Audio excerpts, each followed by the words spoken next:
pues abucheado. Fidel viene a la clausura, pero no hace la clausura, sino que habla que hay que hacer una plancha unitaria queriendo imponer a los comunistas. Pero no puede, entonces tiene que aceptar que sea David Salvador. Pero hay algunos compañeros cuyo nombre no quisiera mencionar, porque ya después se reivindicaron en su lucha, sirvieron porque querían ser los secretarios generales de la CTC y competían con David Salvador. Y eso debilitó a la CTC. Porque él quería de todas maneras que figuraran en el comité ejecutivo que se estaba eligiendo representantes o líderes comunistas. Y el Congreso quería un liderazgo independiente. En el Congreso de 1959 ya se había producido los duermatos. Y es por eso que Fidel dice eliminar a personas como José de Jesús Plana, Reynold González y Heriberto Fernández. Y en su lugar poner a otros que no podían ser comunistas porque hubiera sido muy declarado.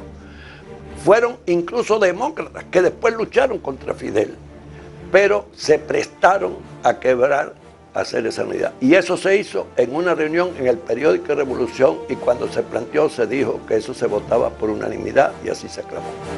Inicia un proceso de depuración y purga de todos los sindicalistas que se habían significado como anticomunistas. Fidel culminó eliminando a Manuel Fernández, poniendo al ministro Augusto Martínez Sánchez, que desde el ministerio confiscó muchas federaciones. Todo eso fue debilitando hasta que en el 12 y 13 Congreso Fidel llamó a Lázaro Peña.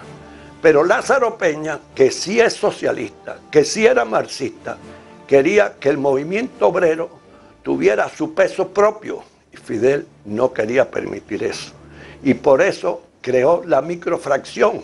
No es la primera vez que en nombre del socialismo se liquidan a los comunistas. Designar a su gente de confianza, a personas que iban a acatar órdenes y a convertir los sindicatos en una fuente más de movilización para los intereses de la perpetuación en el poder del catrismo, en realidad de la llamada dictadura del proletariado.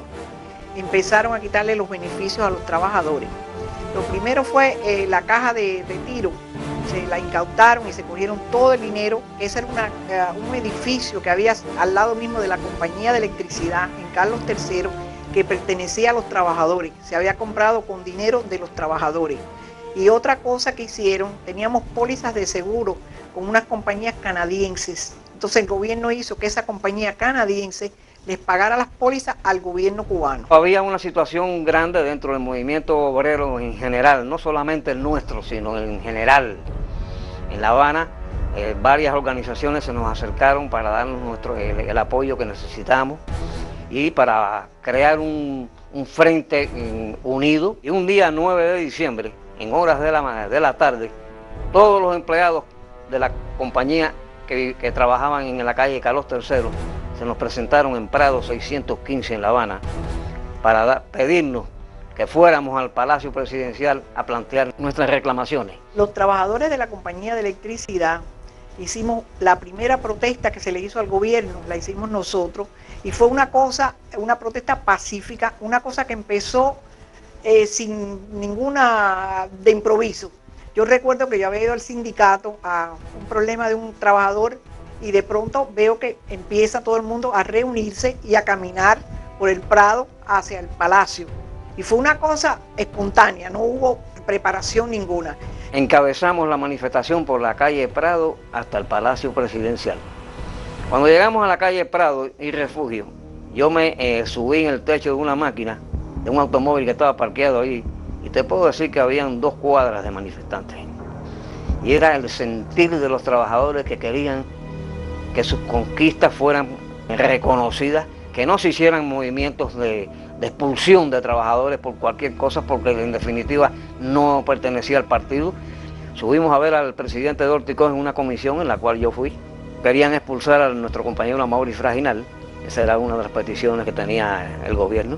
Me encontré a Gabriel Briel, que era un empleado de Palacio de los años 30 o 40. Y me dijo, Ahora mismo subimos a Augusto Martínez Sánchez y las noticias que están dando es que van a acabar con todos ustedes. Fue una lucha interna que duró el año 59, 60 y 61. Era una lucha política sindical, que Fidel lo perdió. No pudo imponer a los que él quería, pero siempre usaba subterfugios para lo que no lograba democráticamente hacerlo a través del burocratismo.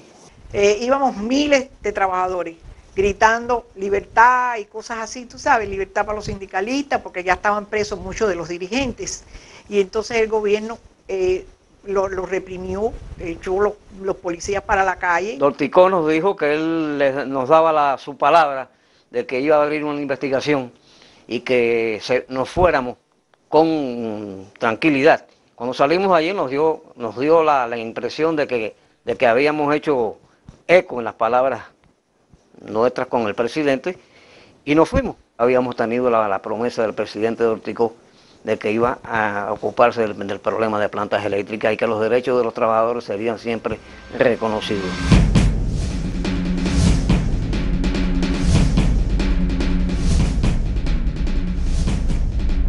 En pocos meses se estableció en Cuba una dictadura más férrea que las padecidas en el pasado.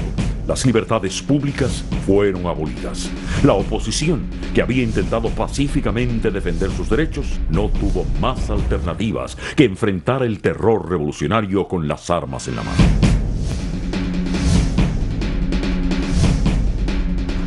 David Salvador, al darse cuenta, se ausenta y comienza a crear el movimiento 30 de noviembre. Otros, como yo, junto con Reynold González y con Rogelio Cisneros y Manuel Ray, creamos el Movimiento Revolucionario del Pueblo. Otros crearon, como Reinaldo Pico, el Rescate Revolucionario. Se nos trancó la puerta definitivamente y no se nos oyó más. Nosotros estábamos en la misma posición de enfrentarnos al gobierno en todos los frentes. Una vez más, la guerra fratricida ensombreció a Cuba. De nuevo, la guerrilla urbana y la lucha en las ciudades, las cárceles y el paredón fueron una dolorosa realidad que dividió a la nación.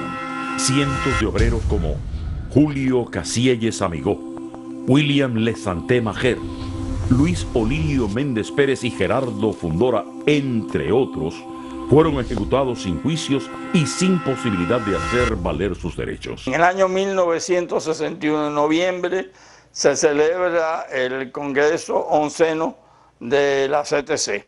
Y en ese Congreso, los 25 sindicatos nacionales que existían entonces y la propia CTC renuncian a una serie de beneficios, de derechos que tenían, que habían conseguido en la lucha del movimiento obrero en la República, habían ido adquiriendo. Por ejemplo, la semana de 44 por 48, el aguinaldo pascual, la jornada de 6 horas para los que trabajaban en el transporte, la jornada de verano, todos esos beneficios, Castro los califica de trabas al desarrollo e hipotecas del pasado. Y entonces le pide a los trabajadores que renuncien a todo eso. Y los trabajadores en el onceno Congreso, unánimemente, y dando una demostración de cierta docilidad o de cierta sumisión, acceden a todo eso y renuncian a todos sus beneficios. La sociedad fue militarizada. Fidel Castro convirtió a Cuba en una base militar soviética con cohetes con capacidad nuclear a cambio de subsidios millonarios que le hicieron posible patrocinar la subversión en las Américas.